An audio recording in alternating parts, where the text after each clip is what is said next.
નમસ્કાર, આપ જોઈ રહ્યા છો જેકેએસ ગુજરાતી. વાત કરતું જેતપુરમાં શ્વાનનો આતંક સામે આવ્યો છે. જેતપુરના ખોડપરા વિસ્તારમાં બે વ્યક્તિને શ્વાને બચકા ભર્યા હતા. ખોડપરા વિસ્તારમાં બે વ્યક્તિ એક ઘરે જઈ રહ્યા હતા ત્યારે બે વ્યક્તિને શ્વાને બચકા ભર્યા હતા. બે વ્યક્તિને બચકા ભરતા જેતપુરની સરકારી હોસ્પિટલમાં સારવારથી ખસેડવામાં આવ્યા હતા. જેતપુરમાં શ્વાનનો આતંક વધતો જતો હોય છે ત્યારે નગરપાલિકા દ્વારા જેતપુરમાં શ્વાનનો આતંક વધતો જાય છે ત્યારે નગરપાલિકા દ્વારા શ્વાન પકડવાની કામગીરી નહીવત સ્થાનિકોની શ્વાન પકડવાની માંગ ઉઠી છે.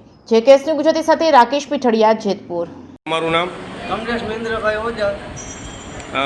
શું બનાવ બન્યો આજે? ખોડપરામાં મોટાભાઈ કૂતરાનો બહુ ત્રાસ છે. એક વ્હાઇટ કલરનો કૂતરો છે અને આજ સવારે મને બટકું ભરી લીધું. આની પહેલાં એક બાપાને બટકું ભરી લીધું.